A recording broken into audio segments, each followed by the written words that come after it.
지금 엄청 이제 1000만을 향해 어. 달려가는 영화가 있죠. 그거 얘기 전 어제도 수업을 했거든요. 그걸로 단종 얘기와 개유정난 얘기를 할 수가 있어요. 그러니까 여기에서 뭐가 실제 역사적 사건인지 아니면 조금 어떤 부분은 이제 재미를 위해서 플러스 된 건지를 또 찾아보면서 이렇게 얘기하면은 풍부해지죠. 아, 애들이 네. 너무 좋아할 것 같아요. 네, 재밌어 하는 것 같아요. 최근에 본 영화를 통해서 그 뒤에 얽힌 역사적 사건도 보고 계속해서 꼬리에 꼬리를 물면서 네. 그 부분에 흥미를 가지게 되고. 네.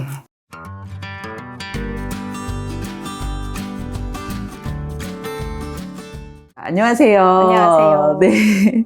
오늘은 우리 집 인문학 세계소설의 김문영 작가님을 모셨습니다. 네, 반갑습니다. 네, 작가님께서는 초등교사 15년 덧채운 교육연구소 달콤스 인문학을 운영하고 계세요. 네. 제가 아까 수업 대기가 1000명이라고 들었습니다. 네. 그리고 배경지식 확장 스토리텔링 수업을 하고 있는 걸로 알고 있어요. 네. 작가님에 대한 소개 먼저 부탁드릴게요. 네.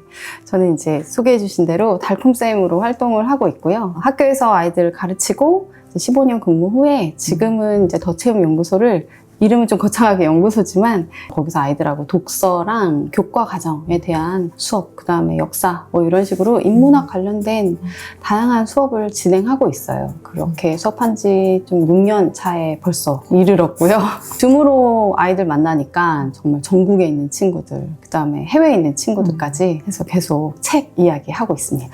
와, 네. 너무 좋네요. 네.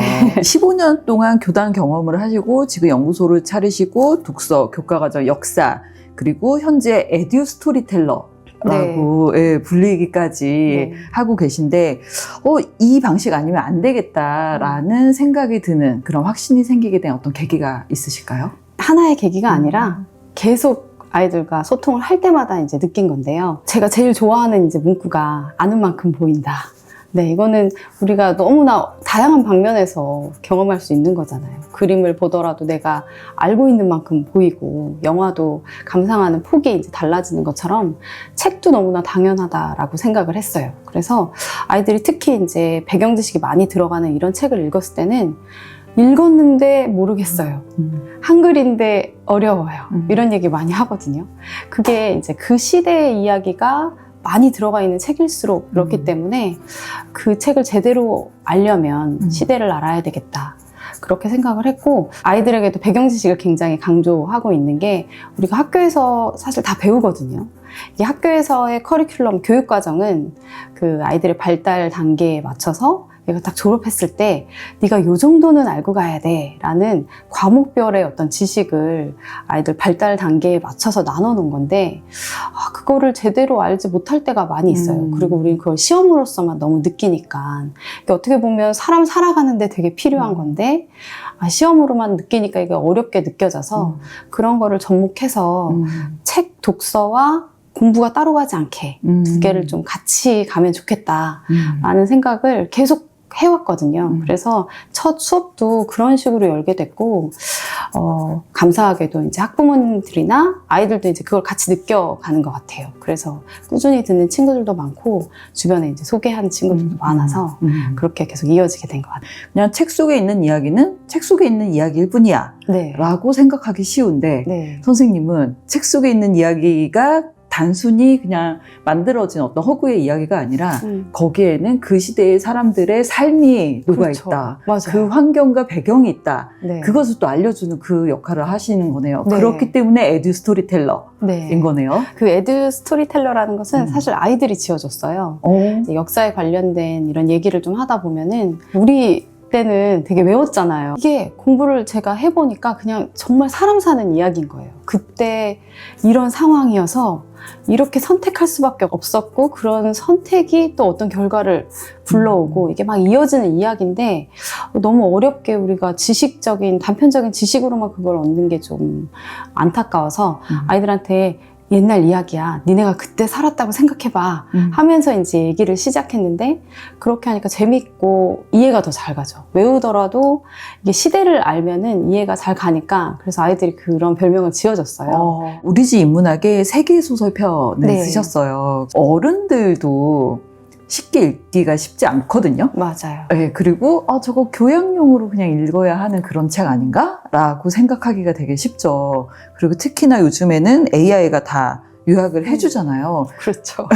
근데 이런 시절에 굳이 우리가 세계 소설을 직접 네, 읽어야 하는 읽어야죠. 이유가 네. 있을까요? 어른들이 읽으면 이게 교양과 상식이 될 수 있는데 학생 때부터 읽어야 된다라고 생각한 게 세계 고전이라고 하는 것은 일단 그 시대의 이야기가 들어가 있어요.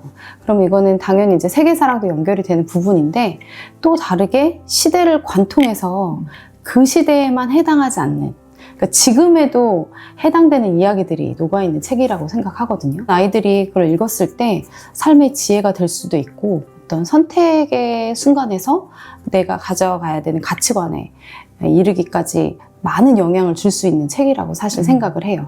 그래서 교양과 상식에서 끝나는 게 아니라 아이들은 사고하는 방식을 배우는 거죠. 그러니까 그걸 읽고 나라면 어떻게 했을지, 그 다음에 그 방식을 지금 내 삶에 이렇게 적용하는 연습을 계속하면서 사고하는 틀이 지금부터 잡혀간다라고 사실 생각해요. 그래서 이 안에 그 시대를 관통하는 이야기가 뭔지 그거를 얘기해 보는 거, 정답이 있는 게 아니라 같이 대화를 나눠본다. 그래서 어른들과 아이들이 함께 나눌 수 있다. 그래서 제목도 우리 집 인문학이라고 지은 거라고 생각합니다. 아, 네. 그래서 그 질문이 계속 나오는군요. 맞아요. 네. 네, 그래서 구성을 보면은 소설이 묻다, 탐구하다, 역사가 답하다 이렇게 네. 나와요. 그리고 그 구성으로 봤을 때 질문도 아이들과 함께 하면서 이때 너라면 어떻게 했을 것 같아? 라는 정답이 있는 게 아니라 같이 이야기를 나눠보는 방식으로 생각하시면 좋을 것 같아요. 세계 소설이 아이의 인생을 바꾼다. 라고 네. 들어도 될까요? 아, 이게 바꾼다라기보다는 그런 책이 있으면 너무 좋죠. 네. 그런데 많은 영향을 끼치는 거라고 생각을 해요. 아까 AI도 말씀을 해주셨는데, 이제 정말 시대가 바뀌어서 AI 없이는 살 수 없는 시대로 가고 있잖아요. 저도 이제 활용을 해봤고, 그래서 처음에는, 이제 진짜 공부를 안 해도 되는 시대가 오나. 그 다음에 글도 안 써도 되고 책을 읽지 않아도 AI가 다 해주는 시대가 올까라고 생각을 했었어요. 근데 이게 활용을 해볼수록 이제 생각이 바뀌게 갭이 커질 수 있겠구나 라는 생각을 하거든요. 그렇게 생각을 한 것은 그 질문의 차이인 것 같아요. AI를 잘 활용하는 친구들과 잘 활용하지 못한 친구들의 갭이 더 커지는 것은 어떤 질문을 하느냐. 이게 단순한 질문을 하면 단순한 대답만 나와요. 그 막대한 어떤 정보를 처리하는 그 속도는 AI가 훨씬 빠르기 때문에 우리가 꼭 활용해야 되는 것은 맞는데, 이게 맞는지, 그리고 이 방향으로 설정을 해야 되는지는 질문자의 몫이라고 생각을 하거든요.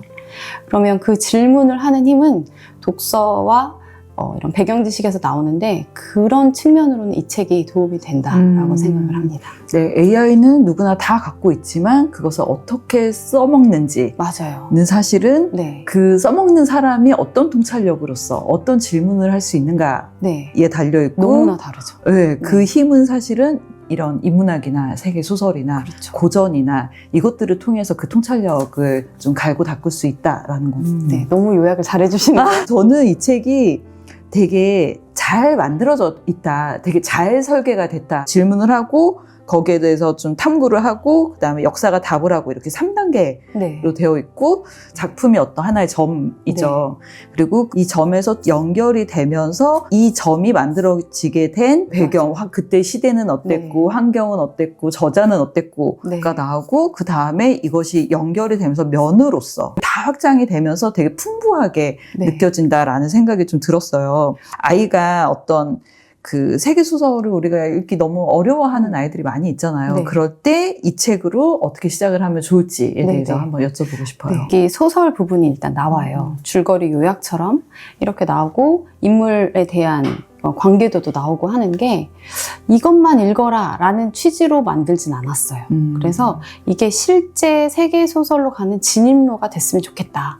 이런 생각으로 사실 만들었거든요. 지기님께서 말씀해 주신 것처럼 아이들이 되게 세계 고전을 너무 어렵게 느끼는 경향이 있어요.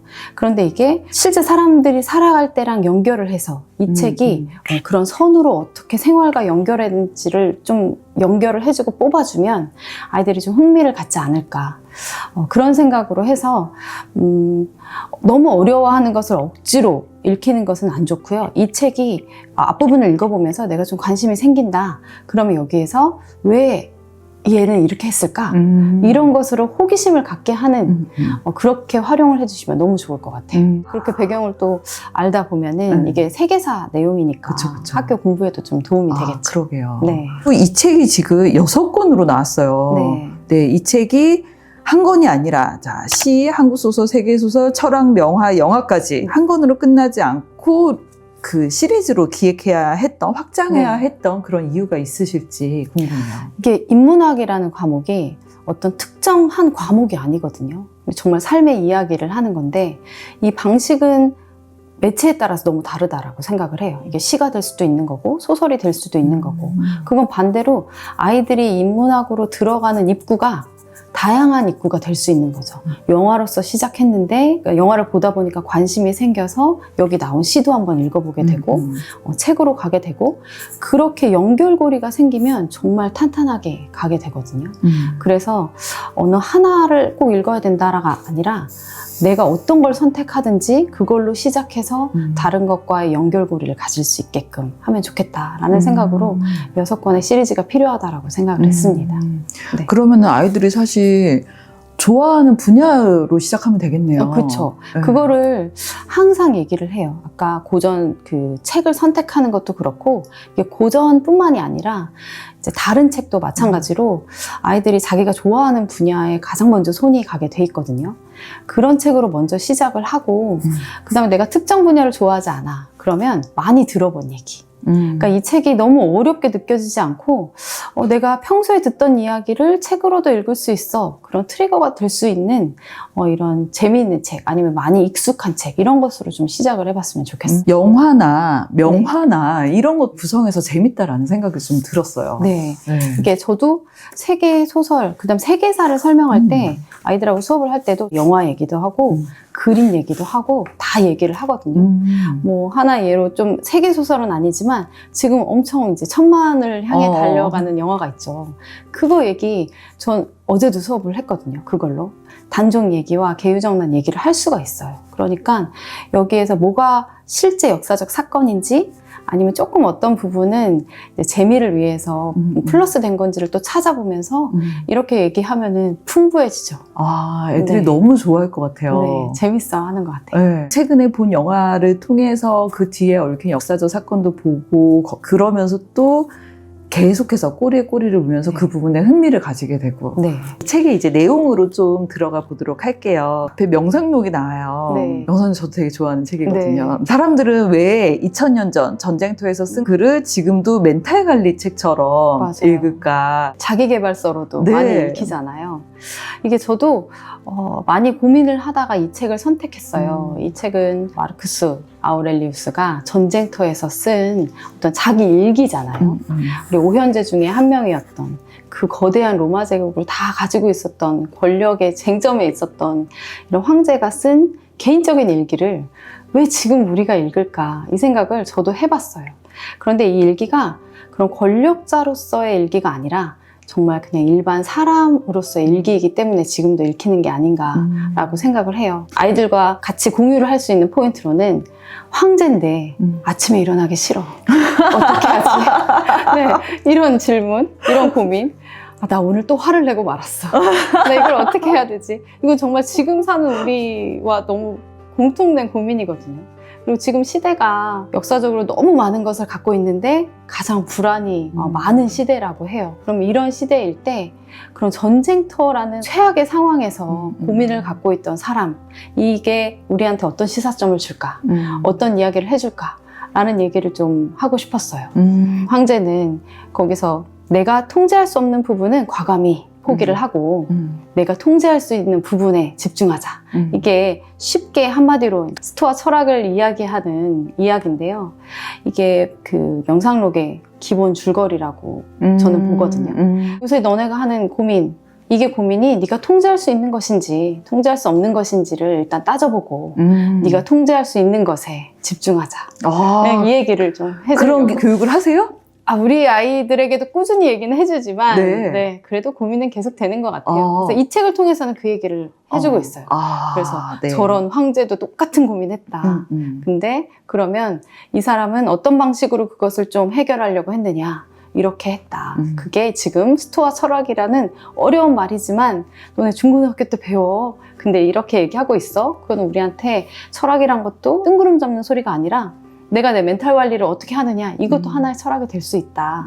이렇게 하면서 같이 연결을 해주고 있어요. 요즘에 많은 아이들 네. 혹은 부모님들도 사실 맞아요. 마찬가지잖아요. 네. 다 우리가 비교하고 평가하고 불안하고 통제할 수 있는 것과 우리가 통제할 수 없는 것에서 그것을 보고 거기에서 할 수 있는 바를 하자. 네. 그것이 지혜 아닙니까? 맞아요. 그런 세계 고전의 힘인 것 같아요. 그 시대 이야기가 들어있지만 시대를 관통하는 지혜. 네, 그걸 배우는 거죠. 중세 로빈후드 이야기가 네. 나와요. 네. 로빈후드를 저희 아이가 읽는다면 로빈후드는 도둑인데 왜 영웅이야? 네. 와, 이런 질문을 사실 했다면 네. 너무 훌륭한 아이입니다. 그렇죠. 네, 보통은 그냥 그런가 하고 넘어가요. 그런 질문을 했다는 것 자체가 일단은 네. 너무나 훌륭하고요. 이 로빈후드 얘기할 때는 우리나라의 대표적인 또 의적이라고 얘기하는 홍길동하고도 저는 연결을 해서 같이 얘기를 해주거든요. 그래요? 네. 그런 질문이 이제 나왔을 때 어떻게 얘기를 해야 되냐. 도둑이 무조건 나쁜 사람이다 라는 이런 명제가 성립이 되려면 법이 정의로워야 된다라고 생각을 해요. 그래서 그 시대를 알아야 되는 거죠. 그 시대는 이제 중세의 시대였거든요. 그런 봉건제 사회로 계급이 있었고 사람들 간의 신분이 나눠져 있었고 그때 만들어진 법은 한 신분만을 위한 법이었어요. 모두에게 정의로운 법이 아니라 특혜를 받는 귀족 입장들. 우리나라 조선시대에서 양반도 마찬가지였는데 정치에 참여할 수 있죠. 하지만 세금은 내지 않았어요. 그러니까 세금 내는 일반 사람들은 너무나 힘들게 살지만 본인들을 위한 어떤 법을 만든다던가 제도를 만들 수가 없는 입장이었죠. 그러면 그때 만든 법이 과연 정의로웠을까? 그래서 아이들과 그런 시대 이야기와 함께 법과 정의는 동일한 것이 아니다. 그러면 시대별로 법이 어떻게 바뀌었는지, 그러면 정의로운 법이라고 할 수 있는 것은 어떻게 만들어 가야 되는지, 이런 이야기도 이제 함께 해주면서 단순히 그러니까 로빈후드나 홍길동이 의롭지 못한 사회에 저항하는 하나의 인물로서 보는 것은 어떨까, 이런 이야기로 같이 풀어가고 있어요. 가난한 사람들을 도와줄 거야. 근데 그 수단이 도둑질이라도 괜찮나? 네. 정답이 없는 거에 대해서 같이 이야기를 할 수 있는 어떤 기회가 되겠구나. 네, 질문의 힘이죠. 우리나라에도 있거든요. 네. 그래서 맞아요. 여러 측면으로 네. 연결해서 그러게요. 얘기해 볼 수 있을 네. 것 같아요. 네. 이것도 참 신기해요. 어떤 나라가 함께 소통하면서 우리 이런 계급을 만들자, 나누자라는 얘기를 하지 않았음에도 불구하고 공통적으로 나타나는 부분이잖아요. 네. 그래서 그런 이야기도 나누고 그럴 땐 무슨 이야기를 해주세요? 신분제도 이야기를 할 때는 일단 어떤 인간의 심리라던가 우리 청동기 시대부터 왜 이렇게 처음에 이게 나눠지기 시작했는지, 그리고 몇천 년 동안 태어났더니 너무나 당연한 거였어 라는 이 사상을 깨트리는데 얼마나 오래 걸렸는지 이런 얘기도 하죠. 우리 이제 신분제도 얘기는 그림으로 그릴 때 항상 이렇게 삼각형으로 그려지거든요. 삼각형인 이유가 있어요. 가장 위에 특혜를 받는 사람들의 수는 적어요. 근데 그 아래 피지배층의 수는 많기 때문에 삼각형의 형태인데, 그럼 지금 아이들은 항의를 한다거나 시위를 한다는 것을 본 적이 있기 때문에 선생님 이런 경우엔 이들끼리 모여가지고 한 번이라도 얘기를 해보지 않았냐 이런 얘기를 하거든요. 그런데 이게 태어났을 때 너무나 당연하게 신분이 나눠져 있고 이것이 없는 사회를 생각해 본 적이 없는 친구들에게는 그런 항의를 하고 이걸 없앨 수 있다라는 생각 자체를 못하게 되는 거죠. 그런 부분에 대해서도 얘기하기가 좋은 것 같아요.